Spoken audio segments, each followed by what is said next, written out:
नमस्कार दोस्तों, मेरा नाम डॉक्टर देवेशीष चंद्र है। मैं एक joint replacement as well as joint preservation surgeon हूँ। आज का जो ये टॉपिक हम डिस्कस करने वाले हैं वो है एक बहुत important surgery, hip replacement surgery के बारे में। मैंने बहुत सारे वीडियोस हिप रिप्लेसमेंट या हिप से रिलेटेड प्रॉब्लम्स के बारे में बनाई है, बट मुझे अभी भी लगता है कि बहुत सारे कन्फ्यूजन्स लोगों को है जो कि इस वीडियो में हटाने वाला हूँ। आज का जो टॉपिक है वो है किस टाइप का इम्प्लांट होता है, क्या क्या इम्प्लांट ऑप्शंस है, और सीमेंटेड या अनसीमेंटेड, ये सीमेंट होती क्या चीज़ है, इस इम्प्लांट के बारे में थोड़ा सा डिस्कस करते हैं कि सीमेंटेड लगाना चाहिए या अनसीमेंटेड इम्प्लांट लगाना चाहिए। सो दोस्तों, सीमेंट जो है आपको समझना है कि हिप रिप्लेसमेंट आप किस केस में करते हैं। जैसे मैं अगर ये दिखाऊँ आपको, हिप का बॉल एंड सॉकेट जॉइंट है, ये हमारी पेल्विस की बोन है, ये हमारी थाई बोन है, जिसमें कि थाई बोन जो लेग वाली बोन है, थाई बोन के ऊपर हमारा पेल्विस का बोन होता है और बीच में जो कनेक्शन है वो हिप जॉइंट कहलाता है। हिप जॉइंट में बेसिकली दो चीज़ें होती हैं, एक तो सॉकेट होता है और एक बॉल होती है जो कि उसके अंदर घूमती है। It is a ball and socket joint जो कि पूरी तरह से मोबाइल होती है। किसी कारणवश अगर ये बॉल या जो कप है वो खराब हो जाए तो हम उसमें हिप रिप्लेसमेंट करते हैं। क्या क्या कंडीशंस है जिसमें हम हिप रिप्लेसमेंट करते हैं, मैं जस्ट नाम बताया था। Avascular necrosis of hip, fracture neck of femur, femur का फ्रैक्चर होना, नेक में फ्रैक्चर हो जाना। एवास्कुलर नेक्रोसिस मतलब ब्लड के सर्कुलेशन खत्म हो जाना। ऑस्टियोआर्थराइटिस मतलब wear and tear, age related wear and tear. Primary osteoarthritis हो सकता है, सेकेंडरी ऑस्टियोआर्थराइटिस हो सकता है, सेकेंडरी टू समथिंग, जैसे कोई इंजरी हुई चाइल्डहुड में या यंग टाइम में जो कि जल्दी जॉइंट की घिस जाने का कारण बन गया। ठीक है। फिमोरल एसिटाबुलर इम्पीजमेंट, बहुत लोग बहुत सारी एक्टिविटीज ऐसी करते हैं जिसमें कि हिप का बोन जाके एस्टाबुलम कप में जाके इम्पिंज करता है और उसके बाद आर्थराइटिस ट्रिगर हो जाता है और जॉइंट खराब हो जाता है। Infection around the joint, cartilage injuries, labral injuries, जिसमें कि लॉन्ग टर्म में जाके जॉइंट खराब हो जाए। किसी भी कारण के कारण अगर जॉइंट, हिप का जॉइंट खराब हो गया है तो इसको आज हम रिप्लेस कर देते हैं। ऐसी कोई एज नहीं है जिसमें कि हम रिप्लेसमेंट के बारे में सोचें। रिप्लेसमेंट किसी भी एज ग्रुप पे की जा सकती है आफ्टर स्केलेटल मैच्योरिटी, मतलब 14-15 साल के बच्चों के बाद जब मैच्योरिटी हाइट पूरी गेन हो गई उसके बाद हिप रिप्लेसमेंट किया जा सकता है। ये एक कम्प्लीटली सक्सेसफुल सर्जरी हो जो कि अगले 30, 40, 50 साल तक रहेंगे अगर पहली सर्जरी बहुत अच्छी हो। तो दोस्तों, सबसे बड़ा कंफ्यूजन इम्प्लांट से रिलेटेड ये आता है कि हमें कौन से टाइप का इम्प्लांट लगाना चाहिए। तो सबसे पहले समझ लेते हैं कि इम्प्लांट्स होते किस टाइप के। ब्रॉडली अगर मैं कैटेगराइज कर रहा हूँ तो एक इम्प्लांट होता है जो सीमेंटेड होता है, एक होता है अनसीमेंटेड होता है। सीमेंटेड या अनसीमेंटेड का मतलब क्या है समझाता हूँ। सीमेंट का मतलब है जैसे हम दीवारों में दो ईंट को लगाने के लिए सीमेंट का यूज करते हैं, उसी तरह हम इम्प्लांट को बोन के अंदर फिक्स करने के लिए कुछ सीमेंट जैसी चीज है जो कि बोन सीमेंट होता है उसको यूज करते हैं, जो कि बोन के साथ इम्प्लांट को अच्छे से इंटीग्रेट कर देता है, मूव नहीं होने देता है या उसके अंदर रोटेशनल मूवमेंट को रोक देता है। तो सीमेंटेड इम्प्लांट्स हम लोग कब यूज करते हैं वो भी मैं बताऊंगा। तो सबसे पहला हो गया कि सीमेंटेड इम्प्लांट आइदर ये फीमर की तरफ हो, मतलब थाई बोन की तरफ हमने अगर इसको रिप्लेस किया है सीमेंट के साथ, मेटल को अंदर लगा दिया है तो सीमेंटेड जो है स्टेम हो गया। इसी तरह सीमेंटेड कप भी होता है कि हमने कप को हमने अंदर फिट कर दिया एस्टाबुलम रूफ में सीमेंट के साथ, पीछे सीमेंट रख के इसको दबा के लगा दिया है। ये हो गया सीमेंटेड एस्टाबुलम, सीमेंटेड स्टेप या सीमेंटेड एस्टाबुलम। दूसरा कैटेगरी आता है जो कोटेड स्टेम्स होते हैं, डिफरेंट टाइप की कोटिंग्स होती है इसमें। पहली कोटिंग होती है मेटल कोटेड, दूसरी कोटिंग होती है Aichi coated, hydroxy appetite coated. जो भी कोटिंग होगी स्टेम की वो पार्शियल या कंप्लीट कोटिंग हो सकती है। पार्शियल का मतलब थोड़ा सा एरिया कोटेड है, कंप्लीट का मतलब पूरा कोटेड है। तो ये पार्शियल कोटेड इम्प्लांट है अगर ये बिना किसी सीमेंट के अंदर चला जाता है, क्योंकि कोटिंग जो है वो सीमेंट जैसा काम करती है, बोन के साथ जाकर चिपक के बैठ जाती है।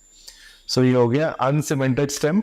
इसी तरह अगर मेरा कप भी अगर ऐसा कोटेड वाला है जिसमें मेटल के साथ ये कोटिंग दिखाई दे रही है, उसको हम लोग अगर रिमिंग के बाद अंदर फिक्स कर देते हैं, टाइटली ठोक के अंदर बैठा जाते हैं, जिसमें बीच में सीमेंट नहीं होता है, बोन के साथ इंटीग्रेट कर जाती है। क्योंकि इन कोटेड एरियाज में अगेन ये कोटेड मेटल का कोटिंग हो सकती है या एचए कोटेड हो सकती है, कोटिंग के साथ भी फिक्स हो जाती है।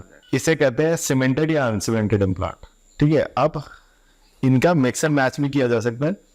हो सकता है मैंने स्टेम सीमेंटेड यूज कर दी है, कप अनसीमेंटेड यूज किया है, या रिवर्स भी हो सकता है कि मैंने स्टेम अनसीमेंटेड यूज करी है और कप जो है मैंने वो सीमेंट के साथ फिक्स कर दिया है। ठीक है। सो दोनों ही चीजें मिक्स एंड मैच करके लगाए जा सकते हैं। डॉक्टर डिसाइड करते हैं किस स्टेज में क्या यूज करना पड़ता है। मैं आपको ग्रॉसली समझा देता हूँ कि कब हम सीमेंटेड इम्प्लांट चूज करते हैं, कब हम अनसीमेंटेड इम्प्लांट यूज करते हैं। जैसा देखिए सीमेंटेड इम्प्लांट पॉलिश्ड इम्प्लांट एकदम चमकीला इम्प्लांट होता है, क्योंकि सीमेंट अच्छे से चमकीला इम्प्लांट को चारों तरफ से पकड़ लेता है ताकि वो इसके अंदर घूम ना सके। But there is a micro movement which happens, जिससे कि फ्रैक्चर्स या टेंशन बहुत ज़्यादा नहीं होती है। तो ये एक टेक्नोलॉजी है जिससे हम कभी कभी पॉलिश्ड इम्प्लांट सीमेंट के साथ डालते हैं, कभी कभी अनपॉलिश्ड वाले भी होते हैं, दूसरे हर एक कंपनी का अलग अलग वो होता है।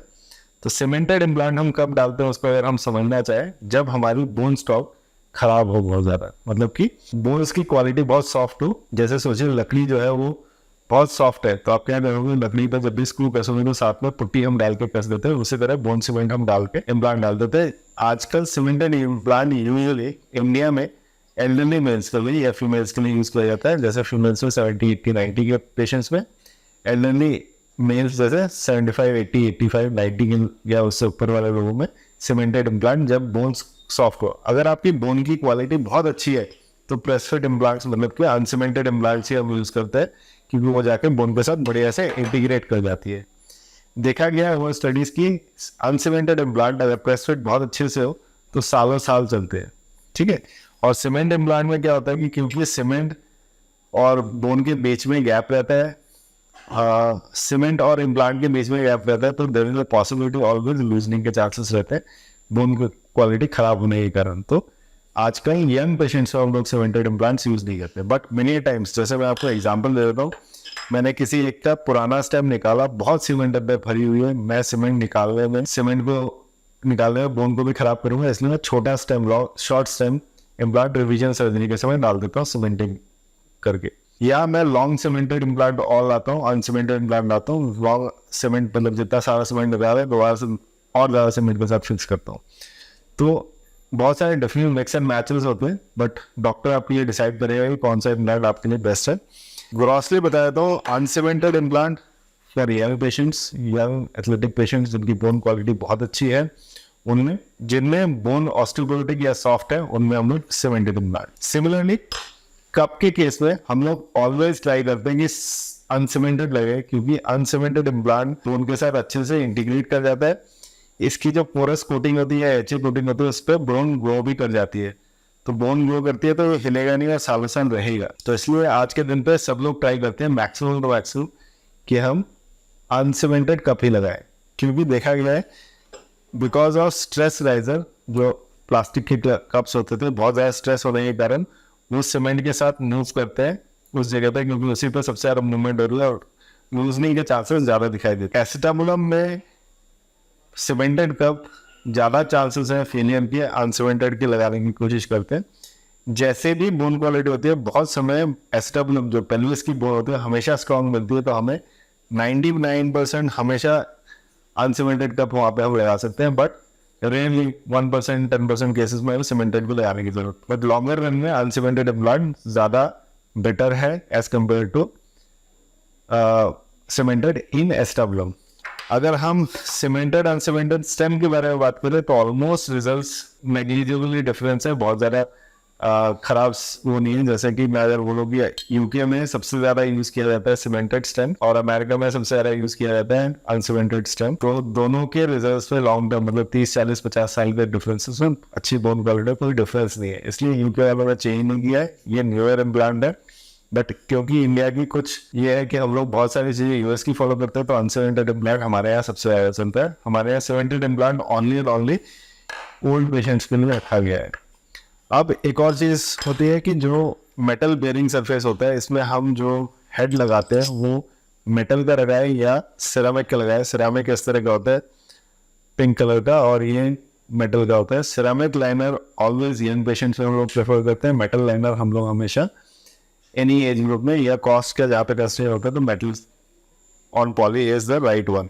सो मेटल ऑन पॉली का मतलब है कि जब हम कप को फिट करते हैं तो कप के ऊपर एक प्लास्टिक लगती है, एक हेड होता है और इन दोनों के बीच में इसकी मूवमेंट होती है। सो ये मूवमेंट बहुत इंपॉर्टेंट है, बहुत स्टेबल होती है। ऐसा कोई वो नहीं है कि ये मूवमेंट जो है प्रॉब्लम क्रिएट करेगी। एंड ये कंस्ट्रक्ट सबसे बेस्ट हुआ है कि uncemented cup and stem with metal on poly or ceramic on poly for any age group. Now there are different implants available as well, जिसमें से एक और इम्प्लांट आता है जो है ड्वेल मोबिलिटी का। ड्वेल मोबिलिटी में इसके अंदर लॉक होता है, ये इसके ऊपर घूमता है and there is a cup above this, जिसमें कि कप के अंदर भी आपका हेड जो है घूम सकता है। तो it gives basically extra mobility. So dual mobility implant जो है वो अनसीमेंटेड सीमेंटेड ये भी दोनों में आता है। प्रेफरेबली अनसीमेंटेड इम्प्लांट्स में हम लोग पेशेंट्स को यंग एज में लगाते हैं। ड्वेल मोबिलिटी का फायदा क्या है? ड्वेल मोबिलिटी में रेंज ऑफ मोशन ज़्यादा मिलने के चांसेस है। सेकेंडली इसकी डिसलोकेशन के चांसेस बहुत रेयर हो जाते हैं, बट अच्छे से किया गया कोई भी हिप रिप्लेसमेंट मुझे लगता है डिसलोकेशन के चांसेस नहीं होने चाहिए।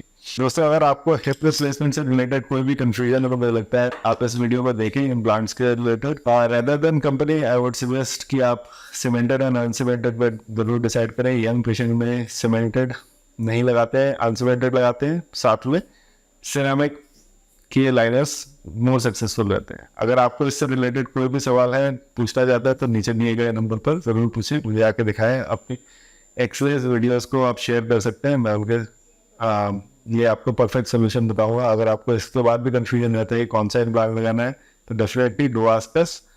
And thanks for watching this video. अगर कोई आपका ऐसा दोस्त है जो हिप रिप्लेसमेंट या आपके कोई नॉन है जो हिप रिप्लेसमेंट के लिए जा रहे हैं, वो वीडियो देखना चाहते हैं देख सकते हैं, और कोई सवाल पूछना चाहते हो डेफिनेटली पूछ सकते हैं। Thanks for watching this video.